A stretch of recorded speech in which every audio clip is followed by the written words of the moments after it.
Okay, good afternoon, everyone. This is a public hearing on March 25th of the Budget and Taxation Committee. And first up today is House Bill 940, and I am particularly honored. This is a fun moment for me to have the Speaker of the House, who has been a longtime mentor and friend from our days when we served on the Appropriations Committee together, as first up on this hearing schedule. And she's got an important bill. And Madam Speaker, you take as much time as you need. We have a good list of folks who want to testify after that. Those folks will have 2.5 minutes each. But again, it's a real pleasure to have you with us. Well, thank you very much, Mr. Chair. To you and members of the Budget and Tax Committee, good afternoon. I'm here today testifying in support of House Bill 940, the implementation legislation for sports wagering in Maryland. As you will all remember, last year, the legislature passed a constitutional amendment to allow sports betting in Maryland that overwhelmingly passed on the ballot in November, along with requiring a disparity study of commercial gaming in Maryland. That came with both, is what we were doing. At the end of October, we received the findings of the disparity review of the expansion of commercial gaming in Maryland, which found that minorities have historically been shut out of meaningful participation in the gaming industry in Maryland. This legislation before you today sets out to do 3 things. It puts a framework in place for a sports betting program in Maryland that ensures that Maryland is competitive with our surrounding states. It increases proceeds to the Blueprint Fund for Maryland to pay for our 10-year public school education plan. This committee has worked hard over the past several years to ensure that every child will receive a stellar education regardless of their zip code. And it maximizes the opportunity for minority businesses to meaningfully participate both in equity ownership and in procurement contracts in this new state-created industry. The House focused on 3 main objectives: a fair framework, increasing education funding, and maximizing meaningful opportunities for everyone. And I encourage you to consider these tenets as you begin to work on this bill. I would now like to turn it over to House Majority Leader Eric Lukey to talk specifically about the legislation. Thank you. Thank you, Madam Speaker, and thank you to Chairman Gazzone and the members of the committee. Driven by those 3 goals that the Speaker laid out for us early in the process, the Ways and Means Committee produced the bill that you have in front of you. I will walk through the major provisions of that bill. And then, of course, I'm happy to answer any questions from members of the committee. The bill envisions 3 classes of licenses. 2 of them are different types of physical sportsbook licenses. The Class A licenses are guaranteed to certain entities in the bill. Those entities include Maryland 6 casinos, the Laurel Park Racetrack, Timonium Fairgrounds, the Riverboat OTB in Charles County, and then creates special permits for Pimlico and the 3 major league sports stadiums, which allow in-person betting at a physical sports book on game days or race days and other major special events, such as large concerts and that kind of thing. Class B physical sportsbook licenses would be competitive and up to a process to be determined by what we can call the SWARC, the Sports Wagering Application Review Commission, which is a new commission being set up to review these licensees in the same way that we had a commission to review the original casino licensees when Maryland legalized casino gambling. There are 10 Class B licenses available under the House version of the legislation. And then finally, the bill creates a class of mobile licenses. These licenses are not tied to Class A or Class B licenses. They will be separately bid, and they will also be competitive. And in the final version of the legislation that left the House, there are 15 licenses for mobile operators. In terms of tax rates, the tax rates for all physical, that is Class A and Class B sports books, would be a 15% tax rate. Therefore, the operator share would be 85%.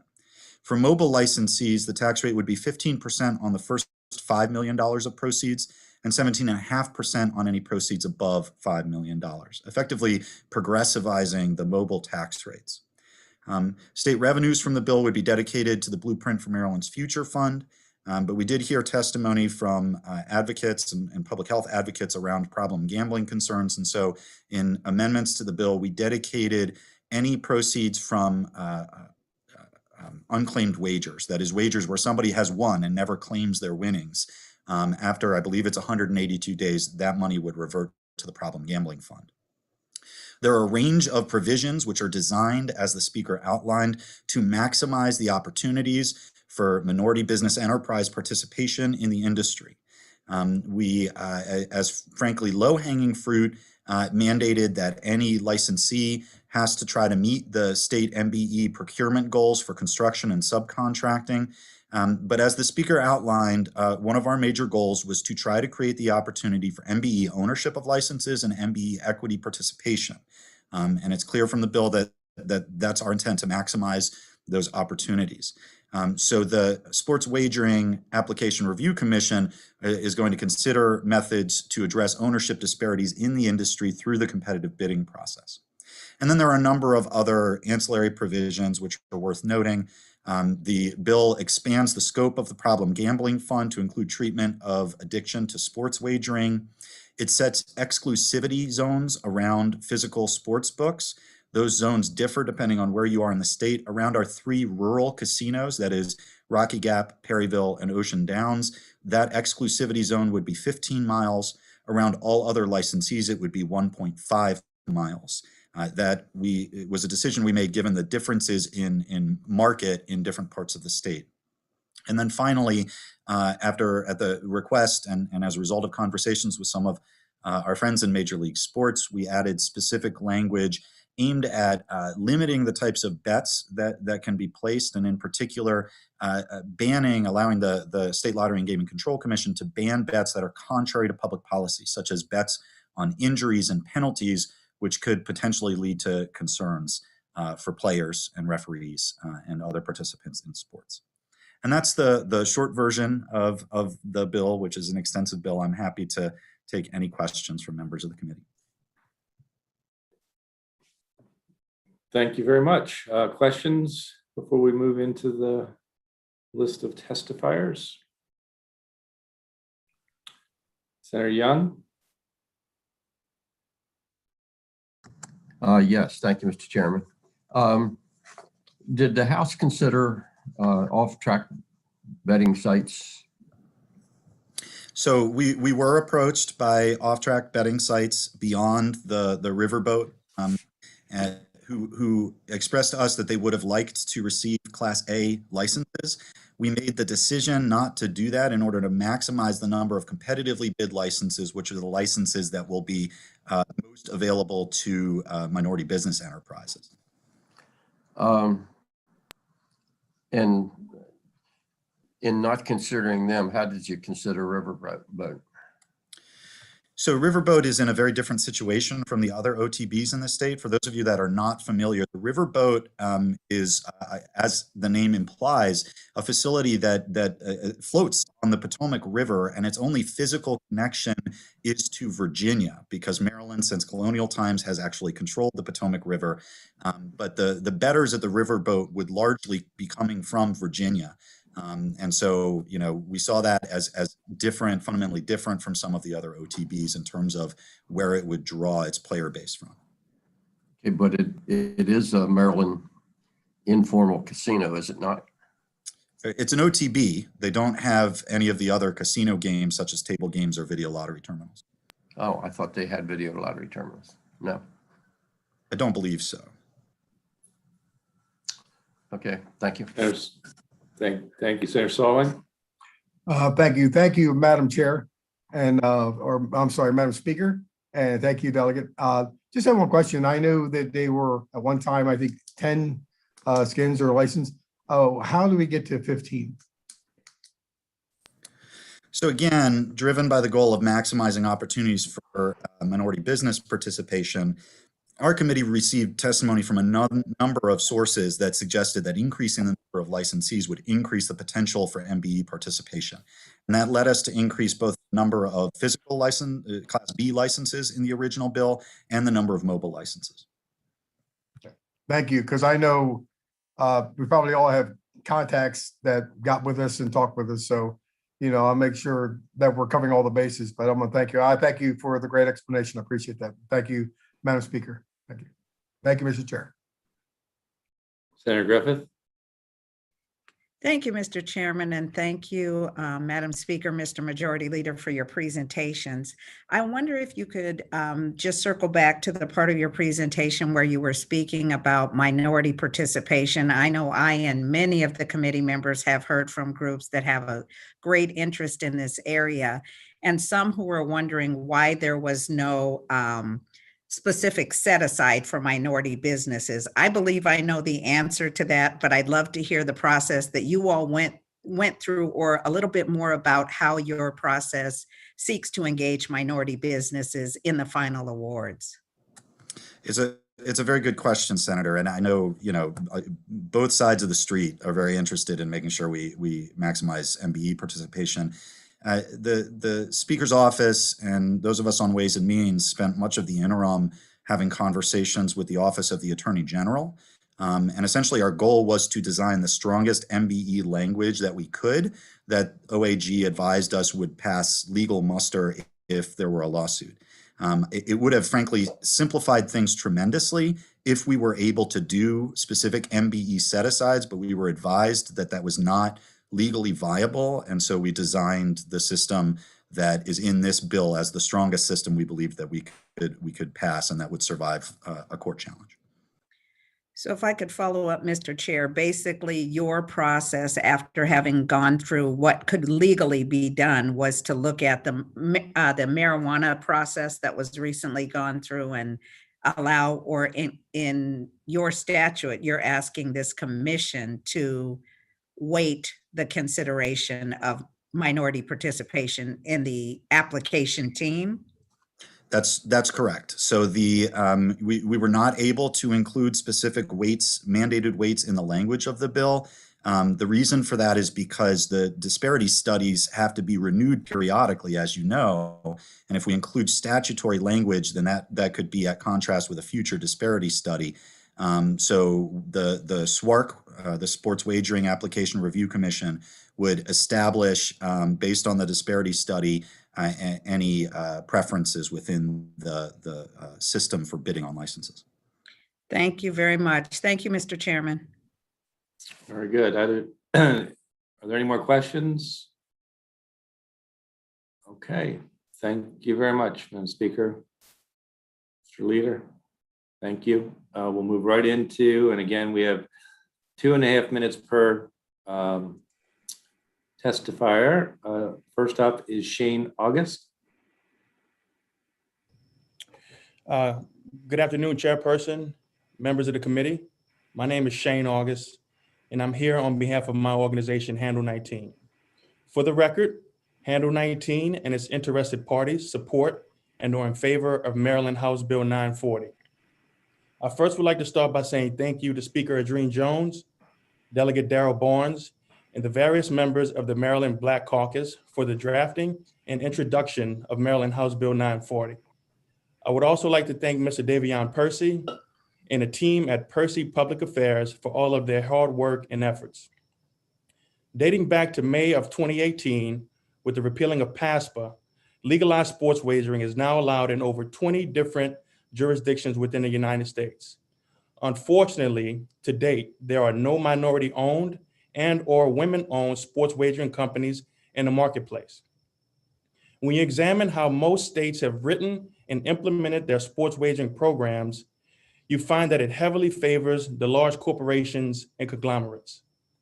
Minority and women entrepreneurs have long been waiting for an opportunity to meaningfully participate in the sports wagering industry. It is my belief that HB 940 provides just that, an opportunity to meaningfully participate. While some jurisdictions talk about it, through HB 940, it is clear that the legislators of Maryland have put their pens where their mouths are. This is by far the most progressive and inclusive language introduced in any sports wagering legislation thus far in our nation. I strongly encourage any other jurisdiction that is considering legalizing sports wagering and is also serious about the inclusion of small, women, and minority-owned businesses to utilize this bill as framework. In addition to offering full support of HB 940, we are also in full support of the creation of the Sports Wagering Application Review Commission. The creation of this commission, I believe, will ensure the integrity of the legislation is upheld, and it will also ensure that small, women, and minority-owned business inclusion goals are met. Too often, we have seen that once legislation is passed and the licensing power is granted to various state lotteries and gaming commissions, the corporately well-connected are given precedence and all others are squeezed out. March Madness is well upon us, and as a nation of sports fans and sports enthusiasts, we are all enjoying watching the men's and women's national collegiate basketball championship tournaments. The courts are filled with gifted and talented men and women student athletes, with the majority of the participants being minority. But when we take a look at the leadership and executive teams of the gaming and entertainment companies that are taking and booking action on the talents of these student athletes, the demographics do not resemble diversity. I ask that you keep this in mind when you consider this piece of legislation, and I urge a favorable report on HB 940. In closing, I hope that my testimony is received with an open mind and that HB 940 is ultimately adopted and signed into law. Because when it is, I can assure you that Handle 19's application for licensure will be one of the first submitted. I would like to wish the Lady Terrapins of the University of Maryland continued success and good luck on their quest for a national title. I'm happy to take any questions. Okay, thank you very much. The next is Bob Greenlee. And as you may have noticed, there's the voice from above that you will hear when your time has expired. And if you could just literally finish the last sentence you're on, we would appreciate it. So we could keep it moving. We've got a lot of people signed up today and we want to hear from everyone. Mr. Greenlee. Thank you, Chairman Gazone, and thank you, Vice Chairman Rosa Peep and members of the Budget and Taxation Committee. I promise I will keep to my allotted time. My name is Bob Greenlee, and I serve as Head of Public Affairs for IG Acquisition Corp., and I'm testifying today urging a favorable report on HB 940.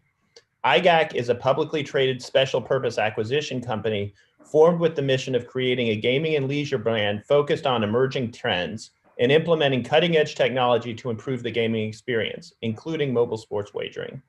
We believe that the sports wagering framework detailed in HB 940 is well designed to increase revenue for the state, promote equity and minority participation, and treat existing gaming licensees and new entrants like IGAC fairly. HB 940 offers a new opportunity for traditional casinos and gaming facilities by allowing them to open in sports betting lounges, but it also allows Maryland to maximize the fiscal opportunity for the state now and in the future by creating a new and robust industry, mobile sports wagering. Authorizing dedicated mobile sports wagering license in the manner proposed is the best way for the state to maximize tax revenue and to meet its goals of equity ownership and minority participation, as this framework provides upfront licensing fees and periodic renewal fees, a new tax revenue stream, more opportunity for new business, including minority and women-owned enterprises, to grow in a new industry. Mobile wagering has been growing steadily over the last couple of years, but has grown exponentially as a result of the attractiveness to customers, especially during the current pandemic, of the ability to conveniently make wagers that they would have otherwise had to travel to make. Many customers have been reluctant to visit a physical sports book to place wagers over the last year and have seen the ease and convenience associated with mobile sports wagering. To provide some perspective, in states that currently authorize mobile sports wagering, On average, approximately 80% of the wagers placed are placed via mobile platforms. Several states have more than 10 online operators now, and reports indicate that the Commonwealth of Virginia recently received 25 applications for their 12 mobile sports wagering license. IGAC, as a new entrant in the market, is a testament to the level of interest in doing business in Maryland by current participants in the mobile sports wagering market. We believe that healthy competition in the mobile sports wagering space is good for the gaming public and tax revenue generation, as more competition translates into increased or greater market penetration and ultimately to more tax revenue. Sufficient mobile licenses are also a means for seats at the table for a more diverse set of entities and will allow for greater opportunity for minority participation, which we believe is a laudable goal of HB 940.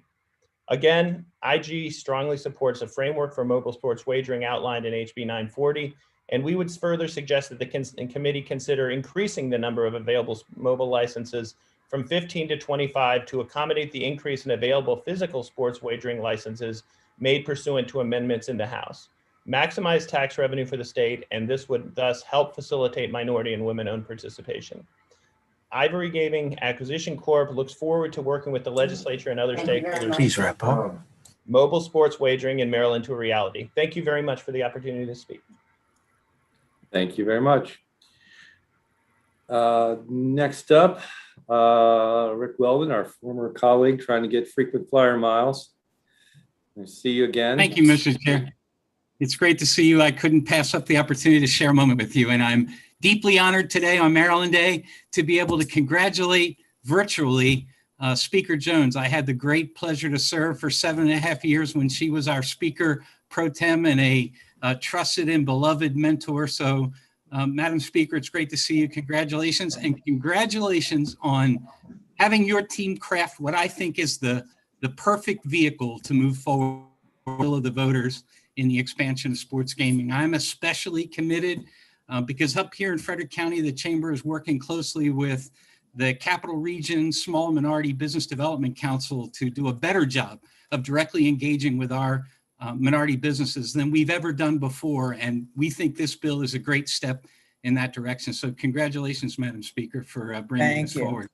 Thank you. To the committee, I'd just like to repeat what I had mentioned when I spoke to you about a local bill that dealt with the same subject. And that is, we believe that as you put this plan in place and as the committee begins to work to develop, we're hoping you'll keep an open mind to those locations that maximize the purposes behind this bill.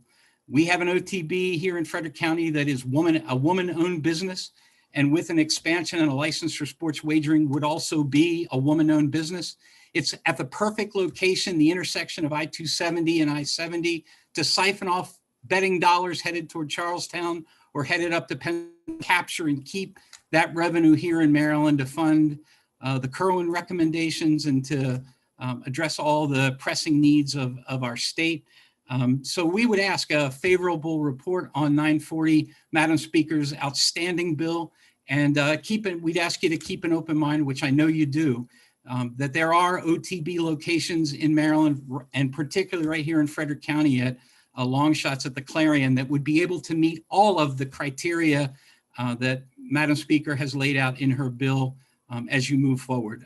Thank you again, Mr. Chairman, for the opportunity to testify. Thank you. Good to see you. Charles Hopkins.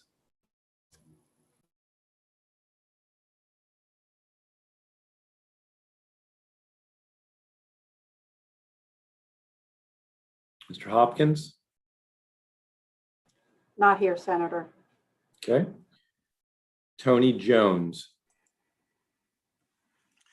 Good afternoon, Chairman Gazon, Vice Chairman Rosapep, and distinguished members of the Budget and Taxation Committee.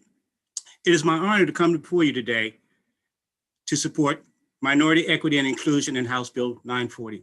My name is Tony Jones, Chief Strategy Officer with Delmar Technology and an equity owner of Riverboat on the Potomac. The Riverboat is an off-track betting parlor located in Charles County, but our position is very unique. Although our front doors face Colonial Beach, Virginia, our building is anchored in the Potomac River. While we pay Maryland business taxes and our betting revenues flow back through Maryland, over 90% of our patrons are Virginia residents. Nearly 100 years ago, the Riverboat was one of many Maryland casinos that took advantage of the Potomac River borders for its beachfront recreation and economic value to our state. Today, we are the only building left from that era. When we lost our slot machines, we rebranded our operation to become a lottery retailer, and most recently, a satellite simulcast betting facility, OTB. Operating a sports betting license would be the next natural and critically important step in the evolution, of our business. The Budget and Taxation Committee in these final days of the 2021 legislative session has a unique opportunity to provide true equity to groups who have historically and to a degree systemically been excluded from participating in multi-million and billion-dollar industry markets. As you may be aware, the Riverboat team is proudly African-American and immigrants. We're diverse, and we're poised to shatter the proverbial glass ceiling. We appreciate greatly the steps taken in House Bill 940 under the able leadership of House Speaker Jones to address minority equity and inclusion. And we now urge your committee to ensure that MBEs have a fair and equitable place at the table in this second in as many game-changing industries here in our state. We're confident that our team has the expertise to be a viable revenue generator for our state. And we're now in the final stages of developing an exclusive partnership with an online sports betting operator, and we're well positioned to be successful in this market and to then create generational wealth. Allowing the Riverboat to operate a brick and mortar and standalone mobile license would send a clear and compelling signal to the nation that Maryland is serious about MBEs and inclusion and is willing to lead the way. I thank you all for your time. Thank you very much. Winston de la Treborde? Delighted to be here. Good afternoon. That's all right. Sorry. No, you're perfectly okay. Good afternoon, Chairman Guzin, Vice Chair Rosa Pep, and members of the Budget and Taxation Committee. My name is Winston de la Treborde, and I am President/CEO of Delmark Technologies, Inc., for short, DTI for short, and an equity owner of Riverboat on the Potomac. I am proud to say that I received my undergraduate and graduate degrees from our local Bowie State University, and I currently reside in Howard County, Maryland. My firm, DTI, is a certified MBE located in Baltimore City. I would just like to note that our firm has been incorporated in Maryland since 2002, and in fact certified by Maryland's Department of Transportation for over 15 years. My point is that we are true Maryland MBEs and not just going through the process of applying for a certification. DTI is a well-established information technology entity, having done work with both the federal government as well as the state of Maryland. Our strengths includes a broad realm of technology services as well as cybersecurity, which of course includes ensuring a broad range of data protection and specifically in regards to sports gaming, making certain that all participants' personally identifiable information is protected. We feel the knowledge to navigate these areas are crucial in the online gaming space. We are confident that our partnership with the Riverboat is one of technological merit and not just a name on a paper. We're asking today for support that would qualify the Riverboat for a standalone license, including mobile, so that Maryland may provide a blueprint to other states looking to provide real MBE equity in the sports betting market. Thank you very much for your time. Thank you very much. John Lavoie. I don't know if I'm doing too well today. Sorry. Apologize. I don't see him, Mr. Chairman. He's not here. Okay. Elise Cohen. Mr. Chairman and distinguished members of the Budget and Taxation Committee, thank you for having me today. As the sole owner of Longshots LLC and restaurant in Frederick, I firmly believe that Longshots should be granted a standalone sports wagering license for both retail and mobile betting under HB 940.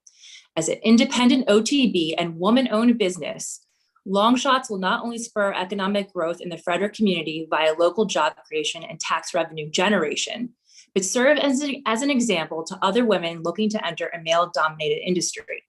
Longshots, 100% women-owned, stands to be only one of 2 OTB locations to be owned by either women or minorities. The NERA study clearly states, and I quote, "Minorities and women earn substantially and significantly less than their non-minority male counterparts in the state of Maryland. This leads to reduced entrepreneurial opportunities for minorities and women. There is no better way to even the playing field than to allow a business like Longshots to enter into a primarily male-dominated industry." Furthermore, OTB should also be included within HB 940's retail licensees. Out of all the locations that now hold gaming, there are only 4 OTBs that operate independently from racetracks or casinos. I want to underscore that these locations do not dilute or take away business from the racetracks or casinos. OTBs, in fact, are already sportsbooks. They will not inherently change the business of sports betting, but rather broaden the options for patrons by providing an additional sport to bet on. Quite simply, everyone wins. Extending a retail license to Longshots in particular would have the added benefit in that it serves a significant portion of Marylanders for whom the nearest sportsbook is currently in West Virginia. This license will help keep these revenues inside our state. 2/3 of Frederick residents voted in favor of sports betting, so we know that they would appreciate an enhanced experience with more betting options. Longshots would provide those voters with a safe and comfortable atmosphere for that very purpose. While retail licenses are the vehicles for local job growth and economic development, mobile sports betting accounts for the vast majority of the total handle. Without a mobile license, the viability of a retail location is diminished. A customer could effectively use the Longshot space for watching a game, but place his or her bets on a mobile platform. It is only fair that a business which invests in its community have the opportunity to have a mobile license. Additionally, geofencing non-urban and less population-dense locations like Longshots with approximately a 10 to 15 mile radius would protect both retail and mobile license holders from unwarranted competition. In conclusion, Longshots has all the makings of a successful sports book, both retail and mobile, and would serve its local community well by implementing one. Thank you for your time, and I appreciate your consideration. Thank you very much. Bruce Beriano. Good afternoon, Mr. Chairman and members of the Budget and Taxation Committee. For the record, Bruce Beriano, and I represent Longshots. Elise Cohen, who you just heard from, who, as she indicated, is the sole and complete owner and operator day-to-day of Longshots. You were kind enough to hear Senate Bill 850, and I will not repeat my testimony in that regard, the hearing that we had. The points I'd like to emphasize respectfully to this committee are as follows. I feel that all off-track betting facilities should be treated equally and should be in the bill. They already are venues where wagering and betting is going on, and they should therefore be included for the maximization, as the voters wanted, of sports betting within the state. Extremely respectfully, the language of House Bill 940, as I read it, and I will say up front, I could be wrong, where they put in Class A a riverboat, is not drafted appropriately, because as I understand it, it reads the holder of a permit issued under the business regulations article would be in the Class A. Well, the Racing Commission issues the permits for simulcast betting. And unless I'm wrong, and I will apologize in advance as I am, I know Longshot, the permit owner, is a jockey club. The jockey club has a signal. And I believe the jockey club has the signal and the permit from the Racing Commission for a riverboat. So using as the identification, the holder of the permit of the simulcast to be applicable and eligible under this bill will exclude people. It'll give these licenses opportunities to the jockey club because they are the ones that were issued the permit for simulcast betting. As your committee hopefully brings the off-track betting parlors into the bill, the focus that language-wise should be the off-track betting facility that either owns or leases the property where the simulcasting is occurring, so that they then can have the freestanding license as meeting the benefits of minority and women-owned businesses to go Please forward wrap up. and actually have the off-track betting license for sports wagering. Thank you very much. I'll be happy to answer any questions. Thank you. Brian Hess. Chairman Gazone and members of the committee, thank you for the opportunity to submit this testimony about HB 940. Before I begin, I want to commend Speaker Jones's efforts with this bill, especially with how it promotes minority and women-owned businesses in this budding industry. However, adopting the bill as is without adding the Sports Bettors Bill of Rights will harm Maryland's most vulnerable. My name is Brian Hess. I'm the Executive Director of Sports Fans Coalition and a member of the Senate Work Group on Sports Betting. SFC is a national nonprofit advocacy group devoted to representing fans wherever public policy impacts the games we love. We passed our Sports Bettors Bill of Rights in Virginia and Washington, D.C., and urge the Senate to do the same. In the aftermath of PASPA's repeal, SFC convened a symposium to discuss what consumer protection should look like with sports betting. We heard from academics, consumer protection advocates, including Attorney General Frosch, and other experts to debate what consumer protection should accompany sports betting legislation. Out of this symposium, we released the Sports Bettors Bill of Rights. These rights are the right to integrity and transparency, data privacy and security, self-exclusion, protection of the vulnerable, and recourse. The bill before you today has almost none of these protections. Other than an age limit of 21 and self-exclusion, consumers and those at risk for gambling disorder or gambling addiction are ignored. People of color especially are almost twice as likely to fall victim to disordered gambling than their white counterparts. Recently, many consumer advocates spoke out against the bill. Brianne Dora of Epic Risk Management said the proposed legislation fails to substantively address the harms that can and will result from gambling. Patrick Willard of the National Council on Problem Gambling added, Maryland is the latest state to float legislation that legalizes sports betting without boosting critical funding for prevention and treatment. And lastly, John Brayout of the National Consumers League called on you, the Senate, to remedy the bill so that, quote, sports betting in the state is conducted in as safe a manner as possible. The consumer protections for which NCL, NCPG, and Epic joined Sports Fans Coalition in advocating for are not novel. As I said, Virginia fully adopted the Sports Bettors Bill of Rights last year. What's more, Virginia upped the ante and decided to contribute more than 2% of revenues to the Commonwealth's Problem Gambling Fund. The year before that, the District of Columbia did as well. Maryland should not fall behind its neighbors in the DMV when it comes to protecting its citizens. In my written testimony, I provided the language that Virginia adopted. You, the members of this committee, have the opportunity to work with the rest of the DMV and create the safest sports betting market in the country and lead the nation in consumer protections for sports betting. I urge the full adoption of the Sports Bettors Bill of Rights in HB 940, and I'm happy to answer any questions. Thank you.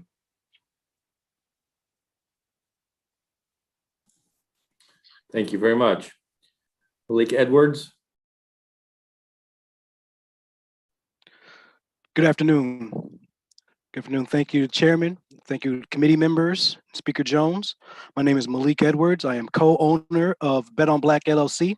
It's a Maryland-based minority-owned company seeking sports wagering license in the state of Maryland. Testimony today is in support of House Bill 940 with amendments.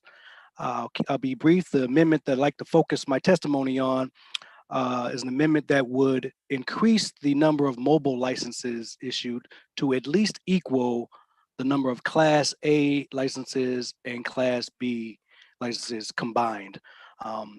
As Delegate Lutke pointed out in his summary of House Bill 9, as it currently stands, there are 12 Class A licenses identified, and given that the Class A's are not going to be part of the competitive process for an application, it leads all others to seek the 3 remaining mobile licenses, all others including all interested minority and non-minority owners. So that could include the Bally's of the world and other casinos that aren't currently in Maryland. And given everyone's state's stated goal of minority inclusion, it appears that the best option for minority equity inclusion is the pursuing of the mobile license.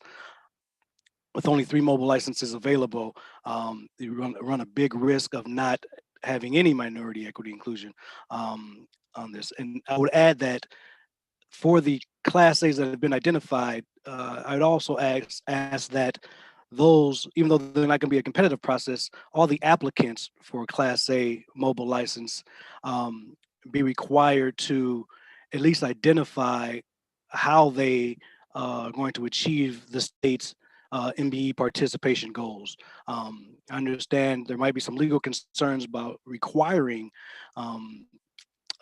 minority participation or quotas in granting an application, but I think at least requiring them to identify how they intend to reach the goal will allow for some sort of public accountability at least. And for those who just don't wish to have any minority participation, make them publicly state in their application so that there can be some accounting for this. I'm afraid that without any sort of requirement, or at least identify how you would attempt to do it, I fear that at the end of the day, we might end up without meeting the stated goal of meaningful minority participation. So again, the big ask is that the number of mobile licenses be increased to at least equal the sum total of the Class A and Class B brick and mortar licenses. Thank you. Thank you. Mary Lanham. Good afternoon, Mr. Chairman, Madam Speaker, and distinguished members of the committee. My name is Mary Lanham, and I am an owner of the Rod and Reel Resort and Chesapeake Amusements in Chesapeake Beach, Maryland. We are a family-run business since 1946, celebrating our 75th anniversary.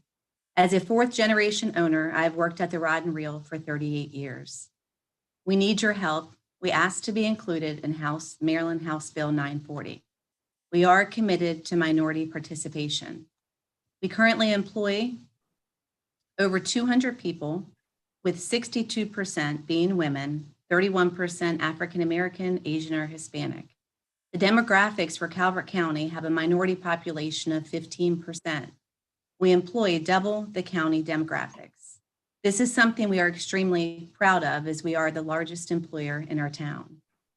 One of our core values is diversity.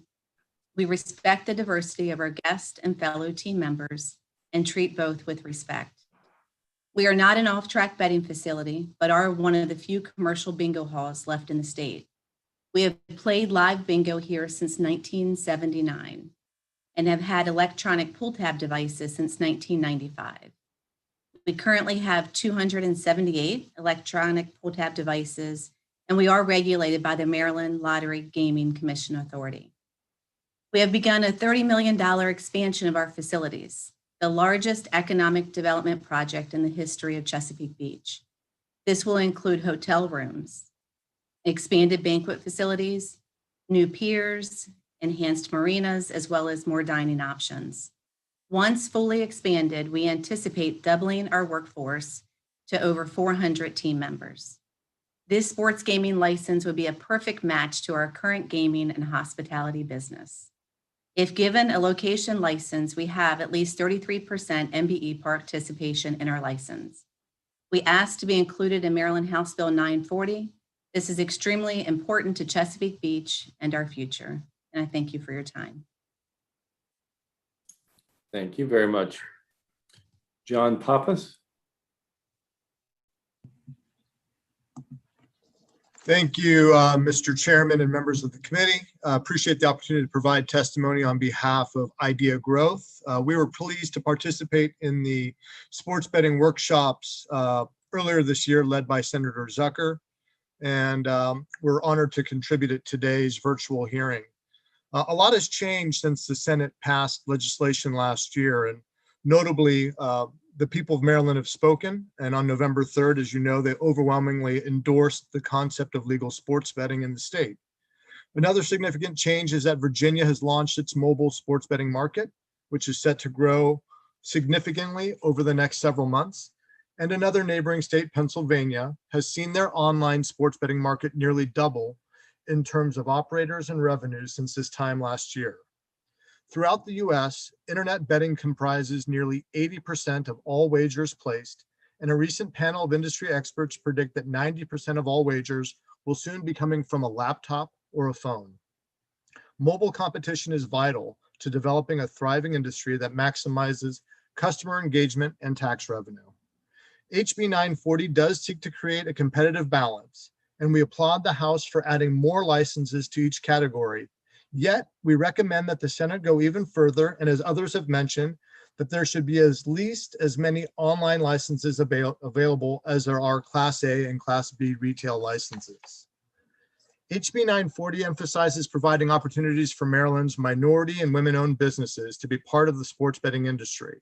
This laudable goal can only be achieved when these groups can be part of the fastest growing segment of the industry, mobile sports betting. To be clear, we are not suggesting that anyone who wants to launch a sports book in Maryland should be allowed to do so. All mobile licenses and their online sports betting platform partners need to be thoroughly vetted for integrity, character, and financial stability. Experience matters, and running a sports book is a complex business with considerable regulatory and compliance obligations.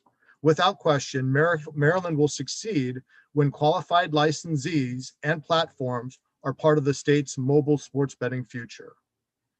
Further, when Marylanders overwhelmingly approved sports betting last November, they voted for a ballot initiative that sought to maximize revenues for the state's education needs. In order to make good on that promise, there must be an emphasis on creating a system that will deliver the most revenues to the state while at the same time being inclusive of Maryland's minority and women-owned businesses and the existing land-based gaming and racing industry. Creating more mobile competition is critical to achieving this goal.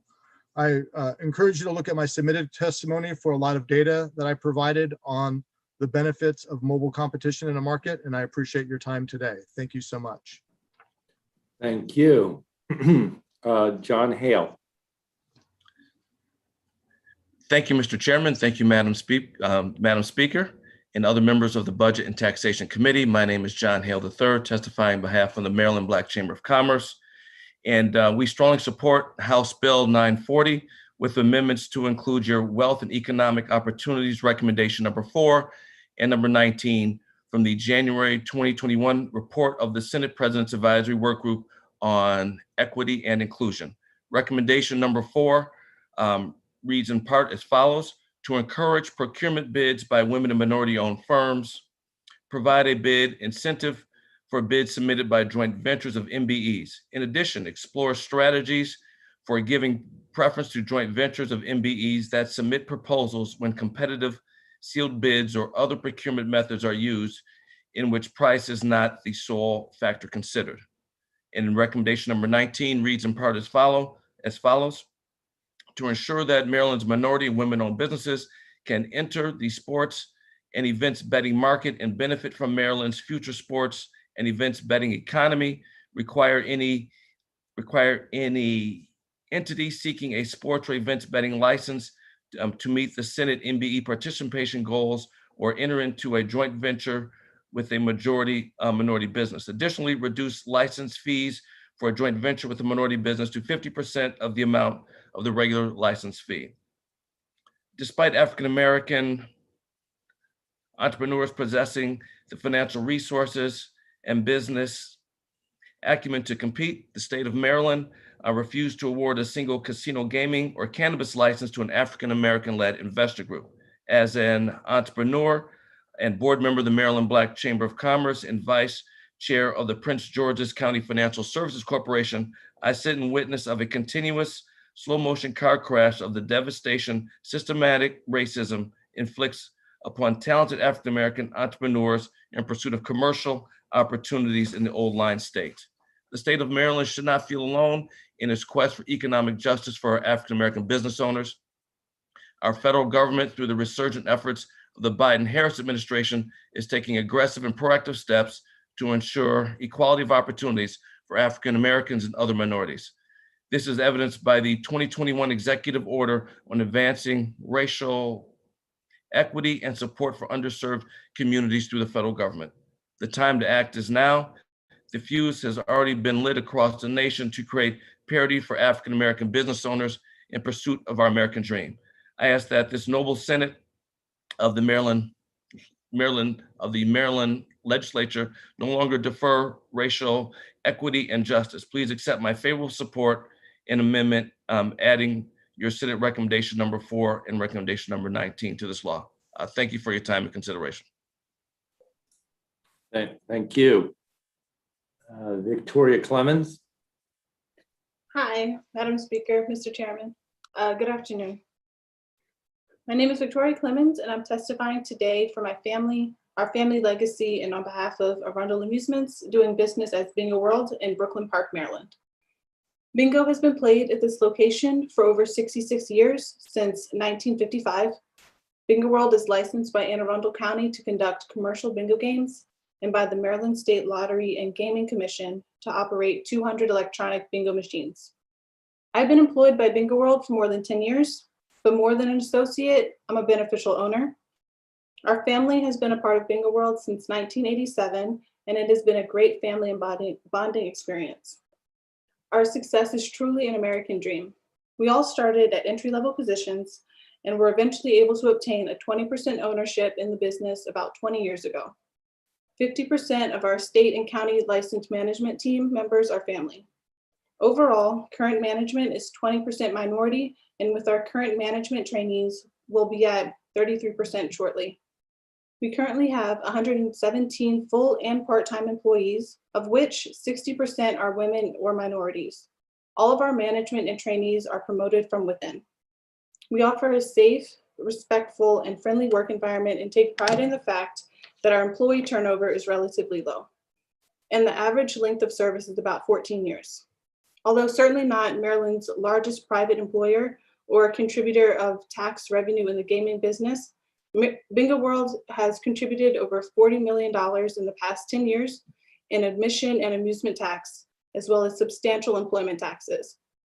When BLT Gaming came to Maryland, our bingo was devastated by a 40% decrease in revenue and a 700% tax increase from 5% to 35%, plus an additional 6% sales tax. Given the opportunity and privilege to offer sports wagering at our 10-acre facility, we are confident that we can offer our guests a more complete, fun, festive, and friendly gaming experience. Sports wagering would give us the opportunity to grow our workforce, stimulate the economy, increase our revenue, and increase taxes to the state and county. We therefore encourage the committee to vote favorably on this bill with amendments. Thank you. Thank you very much. Rob Gargiola.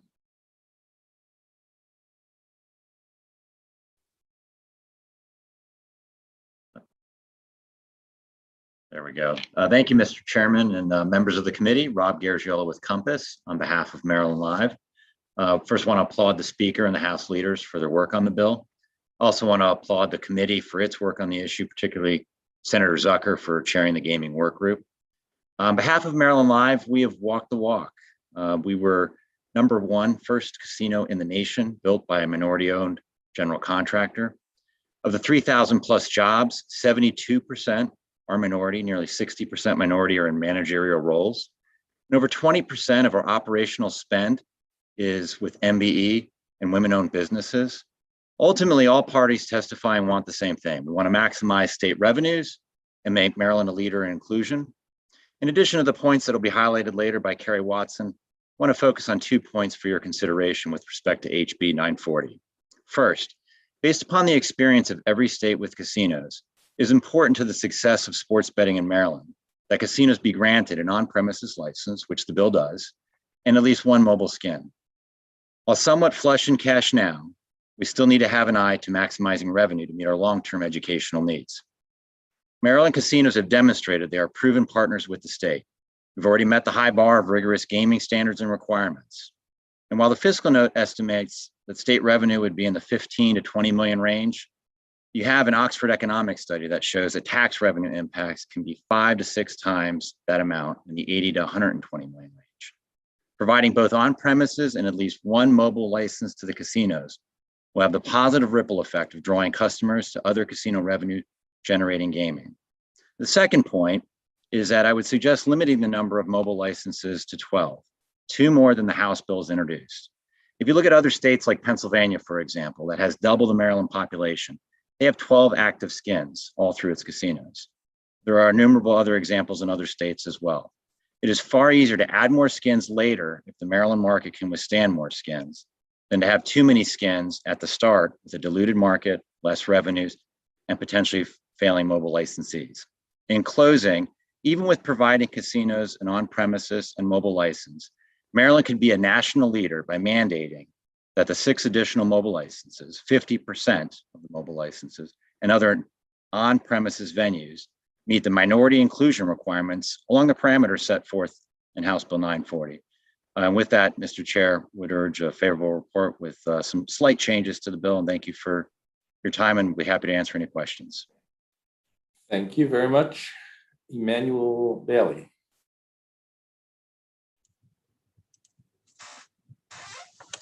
Thank you, Chairman Guzzoni and Vice Chairman Rosa Pep, and Madam Chairwoman, for the honor of addressing you and your colleagues of the esteemed Budget and Taxation Committee. It's truly my honor. I've been in the U.S. gaming industry as a C-level executive and business owner for the past 12 years. And to my knowledge, unfortunately, I'm the only African-American running a U.S. central gaming system and sports betting platform with Interlock, excuse me, who afforded me that opportunity. Now, since George Washington started the first U.S. lottery in 1776, there are now 44 U.S. lotteries generating about $87 billion in annual sales. The U.S. sports betting market is predicted to generate $19 billion by 2025, from just 0 3 years ago. Now, in all that span of time, minorities have only been able to participate in the gaming industry as consumers. In fact, minorities, particularly African Americans, represent 50 to 75% of all US gaming sales. Now, after the murder of George Floyd, I have seen many well-intentioned minority inclusion goals, but real and sustained change only comes from targeted, specific, and enforceable legislation that serves to address the true evil of systemic racism, the wealth gap.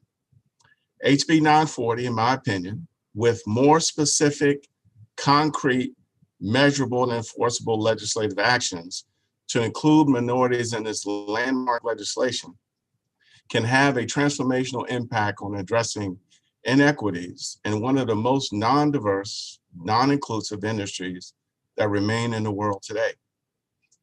Senators, thank you for your vision, for your leadership, and most importantly, for your action. I strongly support this legislation and support you approving this bill. And I hope that I've stuck within my 2-minute window. Perfect, thank you. Kerry Watson. Good afternoon, Chairman, members of the committee. My name is Kerry Watson. I'm Regional Vice President for Government Affairs for MGM Resorts International. And I'd like to thank the Speaker for introducing House Bill 940, which we support with amendment. You know, when I testified in front of the work group about a month ago, I told the story about the Wednesday before the Super Bowl. And I told you how I left my office at National Harbor, drove across the Woodrow Wilson Bridge, and made a bet on a mobile application.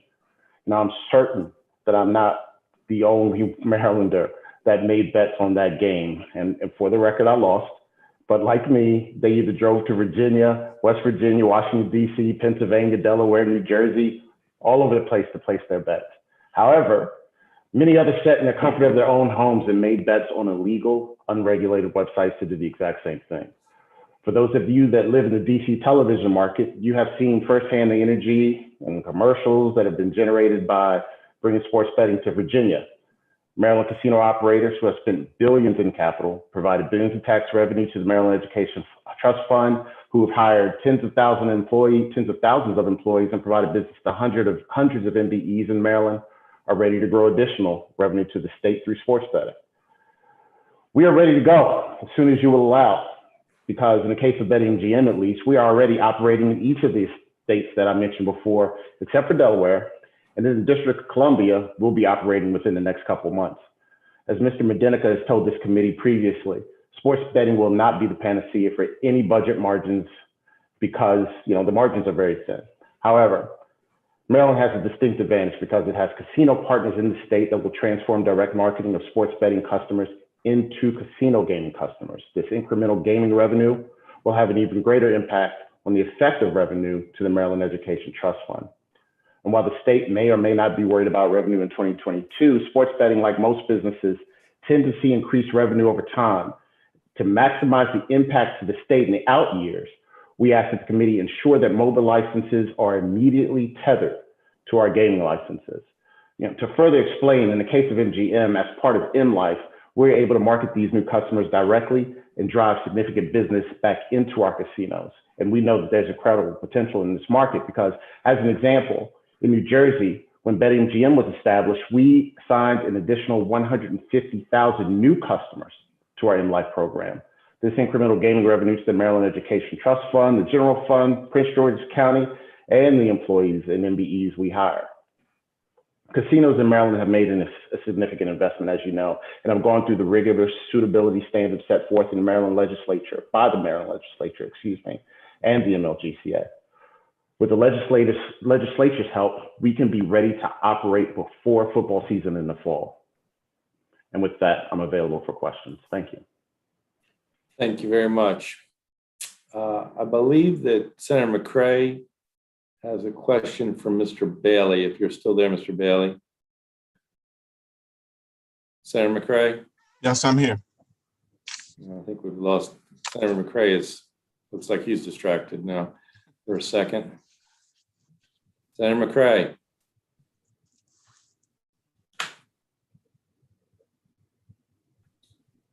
Sorry, well, why don't we go to the next witness and hopefully you can hang out there for a minute, Mr. Bailey. Absolutely, Chairman. Thank you. Michael Arrington. Good afternoon, Chairman Gazone and members of the Budget and Tax Committee. For the record, my name is Michael Arrington. My company is Capital Connections, located in Annapolis, Maryland. And I'm here today to express my support for House Bill 940 with amendments. And also would like to thank Speaker Adrian Jones for her sponsorship and her commitment to making certain that minority participation and ownership is absolutely achieved as we enter this new market. A couple of points I'd like to make, many of them have been made, but the real opportunity to change the paradigm is ownership for minorities. I'm here today because I've formed a partnership with Evergreen Information Technology, Bingo World of North Anne Arundel County, and also Rod and Reel of Chesapeake Beach. And by virtue of that partnership, we will be a minority applicant for a sports wagering license.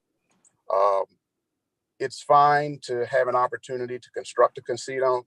It's fine to have a sports wagering facility. It's fine to have an opportunity to sell supplies, but the real money is ownership. And that's what we should be trying to achieve under HB 940. And so with all due respect, I think we should go a step further and push for ownership more so than just the participation of construction opportunities. Secondly, let me talk a little bit about the partnership that I have formulated and what that means in terms of achieving minority ownership. The Bingo World and Rod and Reel collectively have been operating in the state of Maryland for over 65 years with bingo gambling. It's now electronic bingo in their facilities. The machines, as Ms. Lanham stated earlier, are currently regulated by the State Lottery and Gaming Commission. Every component of our core business is similar to the operations of those entities that are currently covered in HB 940 as Class A. It makes absolutely no sense that we should not be included as Class A as well. So the amendment that I would push and suggest is one that would codify Bingo World and Rod and Reel as locations that are eligible for a Class A license in the legislation before you. And wrapping up, I would say to limit the opportunities for casinos, racetracks, and stadiums is far too restrictive when you talk about minority business participation. There's no logical reason to limit such a huge revenue generator in such a manner other than protect market share. And respectfully, I think that's what we did when we issued license originally for casinos and also for Maryland cannabis licenses. We protected the market share of the conglomerates and the very wealthy. This should be about economic opportunity and wealth development for our local small base businesses here in Maryland.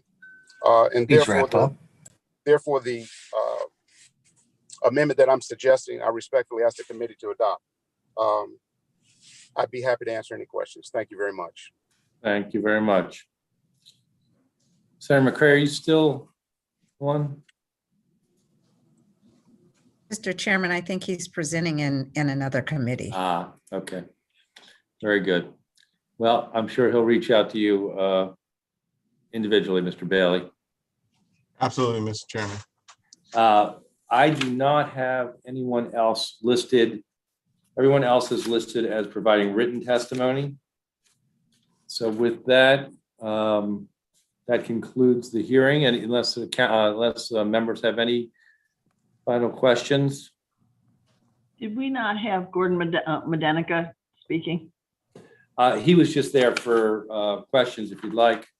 Did you have a question for him? I was just checking. I saw his name on the list for both, and I wanted to be sure he had his chance. Yep. I think he's just there for questions. All right. Again, I'll thank Speaker Jones and Leader Lutke. We appreciate you presenting. Always good to see you both. And we'll get working on this bill as soon as possible. Thank you, Madam Speaker. Thank you. I'm going to take the first up is Delegate Kaiser, House Bill 1086. The remainder of the bills are sponsor only. Thank you, Mr. Chairman. Thank you to the members of this distinguished committee here before you today on House Bill 1086, the Maryland Tax Credit Evaluations and Alterations Bill. It's a relatively simple bill with hopefully some far-reaching impacts and a brief history that I would share. As chair, I started receiving tax credit evaluation reports from DLS during the interim, as I'm sure you know, Mr. Chairman. And in just the executive summaries, I found very valuable recommendations on how to fix or streamline programs, but little of it was being done. So in a bold move last year, I introduced legislation to sunset all those credits. That generated substantive conversations with Commerce, whose secretary and analysts are on board with a lot of this fine tuning and streamlining. In fact, our committee is currently having a hearing on 3 departmental bills from Commerce on fixing different tax credits. And then members of Ways and Means last year spent part of the last session looking at the strengths and weaknesses of each tax credit. So this year I came back with a more measured response, an attempt really to try to fix our tax credit evaluation process and make sure we use that great advice coming from DLS, Commerce, and other agencies. I've been gratified to see the departmental bills as well as a lot of colleagues' bills on both the House and Senate side of fixing some of these tax credit programs. So I'm pleased to have gotten the conversation going. I'm very gratified that the partnership that we have with you all in the Senate and along with Commerce moving forward. What does this bill do? And this is the simple part. It eliminates the Tax Credit Evaluation Committee and just ensures that DLS gives both your committee and our committee the reports that they do. Every tax credit program needs to be evaluated in a 10-year period. They need to provide a schedule of their evaluations. And then really the newest piece, one of the 2 newest pieces is ensuring that within 1 year of enactment of a new tax credit that any government agency would report to the committees about the steps taken to implement a tax credit. But you'll see that that language is amended from where we first started. We wanted them to have their regulations in place very quickly, but Commerce's analysts explained to us that in some cases, they develop their regulations kind of in a rolling pattern, kind of rolling admissions. They start looking at things coming in and they build their model that way. So we wanted to accommodate what they told us about their evaluations. And then lastly, the other new piece really is that these reports moving forward really has to ensure that that what we're trying to do is addressing the original purpose of a tax credit, if the original intent and objectives are being met, if there's better ways for us to effect the policy that we're trying to affect with the tax credit, what the costs are, and of course, whether a tax credit should be changed or terminated. So that's it on 1086. I appreciate your favorable consideration and I welcome any questions. Thank you, Madam Chair. Are there questions? Okay, thank you very much. Thank you all very much. Have a good day. Thanks. House Bill 7, Leader Lukey. Thank you, Mr. Chairman. Glad to be spending so much time with B&T today. House Bill 7 is much less controversial, I think, than the sports betting bill. It has to do with the venison donation tax credit, and you'll recall that your committee passed out a bill on the same topic. We took a slightly different tack in the House, and so to explain this, let me take a step back. A few years ago, the state was told that it could no longer spend hunting license fees to subsidize venison donations, to pay for essentially the processing cost of processing donated venison for use by food banks and other entities that feed the hungry. And so in trying to figure out a solution for that to make sure these programs could continue, the state implemented the venison donation tax credit. Since then, a number of issues have cropped up regarding the tax credit. For example, the way that it works in Montgomery County, where the county helps fund the refrigerators that are used to collect processed venison. Essentially, Montgomery County hunters are completely shut out of the program. There are also issues with confirming the donations, and I mean, so there have been a range of challenges in implementation. So what HB 7 envisions is, first of all, it fixes that Montgomery County issue for the next 2 years that the tax credit continues to go before it sunsets.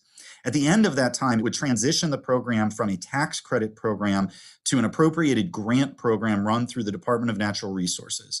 This would obviously solve all the challenges in using the tax credit to incent donation. It would solve the challenges of different counties essentially implementing these programs in different ways. And it would leave up to future governors and legislatures exactly how much money to put into the program to incent these donations. There's an additional piece that was in the bill that passed out of the Senate that I think is fantastic. That's the study on chronic wasting disease and its potential entry into the food stream through donations. I think Senator Hester was absolutely right to include that in her bill. Should you choose to take the House version of this, I would encourage you to include that CWD study from Senator Hester's bill. But with that, Mr. Chairman, I'd like to ask for a favorable report. Very good. Any questions? Thank you so much. Delegate Long, HB 252. Thank you, Chair, Vice Chair, and esteemed members. Delegate Bob Long for the record to here testify on HB 252, tax sale, owner-occupied residential property. What this bill does is give the counties flexibility to take their properties that are due. To give the property tax. Pardon me for 1 minute.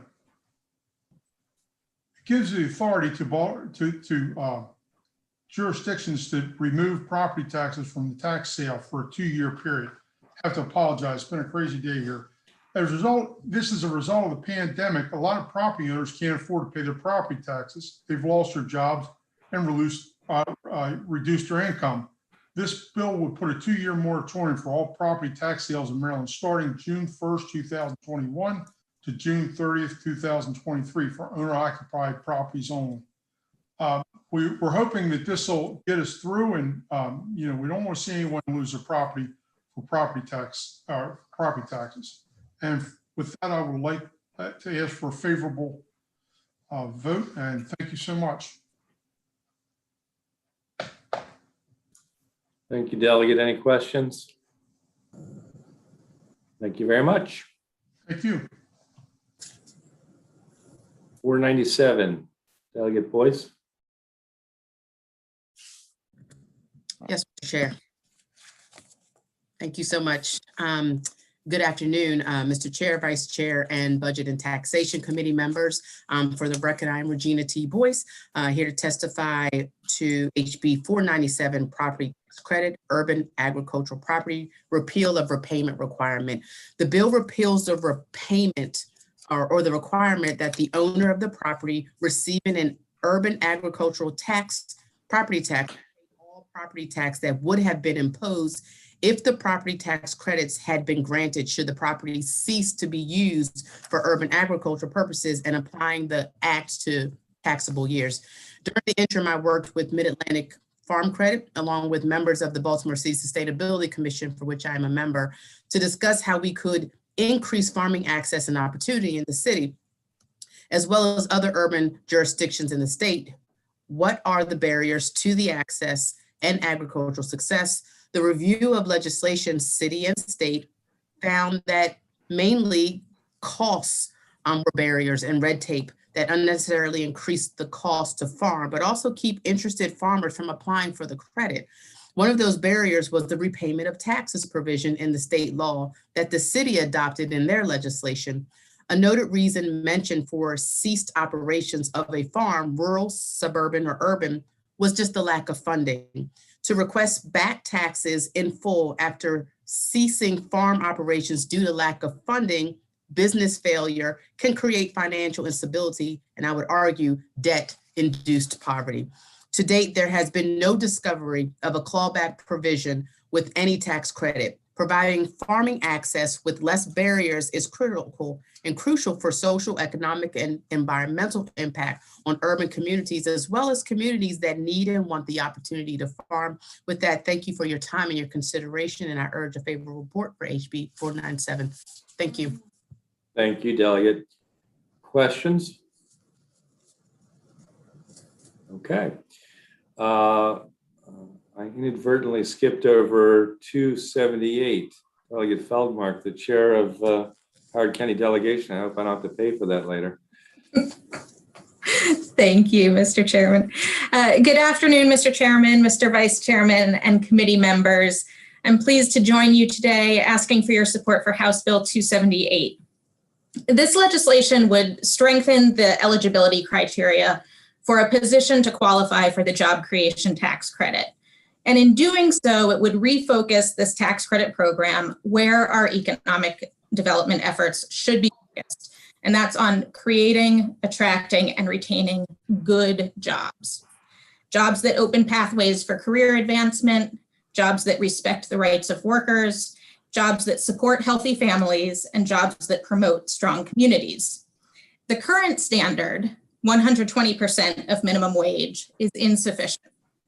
There is no jurisdiction in Maryland where 120% of minimum wage is enough for a single adult to live with any semblance of financial stability. And if that adult happens to be a parent, 120% of minimum wage won't even provide for basic survival.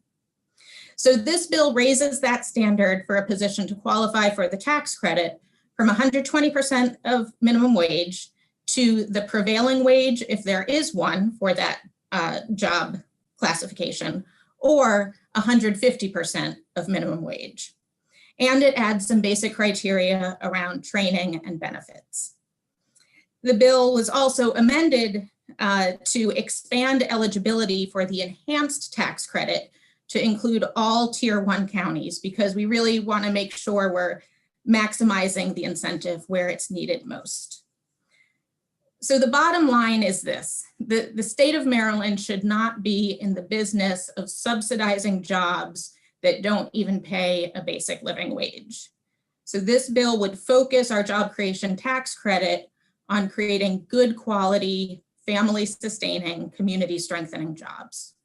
I ask for your favorable report, and I'm happy to answer any questions. Any questions? Thank you very much. 528, Delegate Clark. Thank you, Mr. Chairman. It's a pleasure to be with you today. For the record, my name is Gerald Clark. I'm a delegate from District 29C, Calvert, St. Mary's County. And I have before you today HB 528. It's a St. Mary's County bill to repeal of impact fees and authorization of a building excise tax. This bill is to change the type of tax which is collected to cover the costs of new or expanded public services in St. Mary's County. St. Mary County wants to repeal their impact fee and change it to an excise tax fee. This was allowed the county more flexibility on building projects. Will spread development taxes over time instead of a one-time upfront fee.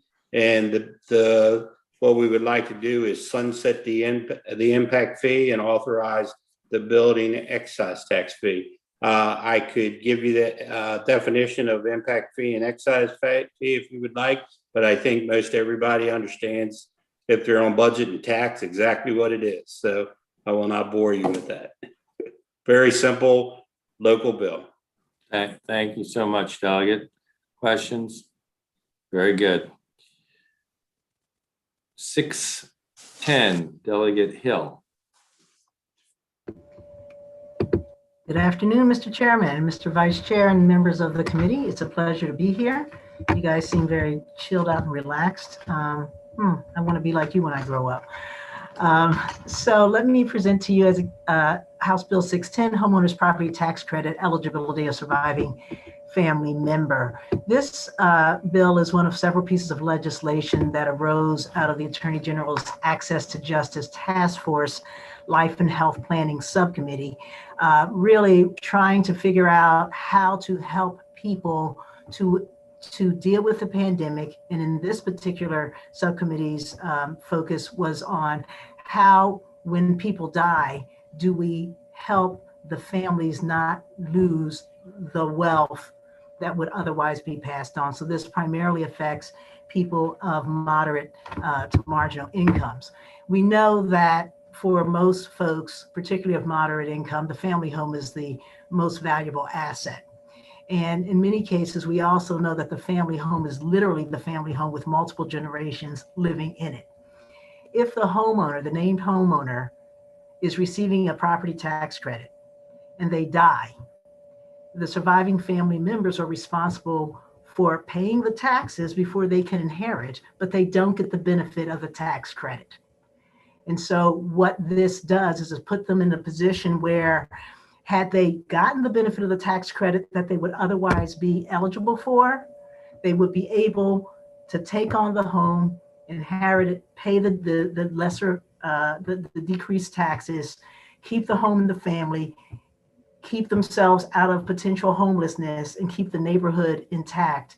And instead, we are continually turning people out because of this horse before the cart issue. So what HB 610 does is try to address this head on by allowing the homeowner's tax credit to be applied in determining what taxes need to be paid in order for the house to be inherited by these family members. So that's essentially what the bill does. It did pass, obviously, favorably out of the House with bipartisan support. And I ask for a favorable review, and I'm open to any questions that you may have. Thank you, Delegate. Questions? Thank you very much. All right, thank you. 815, Delegate Shoemaker. Thank you, Mr. Chairman. It's an honor to be here. I mean, it's almost cliche to say that this is a simple bill, but it really is. In 2019, by way of background, the legislature passed a bill sponsored by Delegate Lukey regarding agricultural land transfer taxes charged on an ag property sale. And it was a bill that I supported, and I think everybody in the House supported, as a matter of fact, and it took effect on July 1st, 2019, after it passed the Senate, was signed into law. Unfortunately, there were several contracts pending for sale of ag land when the law took effect on July 1st, 2019, which had not gone to settlement yet. So this bill is an attempt to rectify some unintended consequences of that.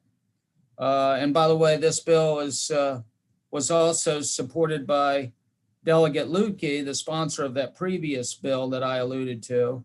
And it just lets folks who had contracts pending prior to July 1st, 2019 to get the more generous tax treatment from the law that was in place at that time. Now, frankly, it only helps a handful of folks, but this bill is remedial and provides an equitable solution for an unintended consequence, I believe, of the 2019 change in the law. And it just shows that the legislature is going to honor and respect contract terms negotiated in good faith prior to the law change. And that's all it does, Mr. Chairman, and I'd ask for a favorable report. Thank you. Questions for Delegate? Thank you very much. Thank you, Mr. Chairman. With that, that concludes our public hearing today on legislation on these bills. Kim? Yes, sir. So how was it advertised, the capital budget? That it's the capital budget subcommittee doing its decisions. About time, what did we advertise? 3:30. We did 3:30. advertise 3:30? Yes, yes. Okay. Well, I think we better stick with that, unfortunately. Sorry, guys. But you just found yourself an hour to do something. We're on a different link on that, right? Yes. Kim? Yes. So you all should have that different link. Full committee will receive the information from the capital subcommittee at 3:30. I'll see you all then. Thank you.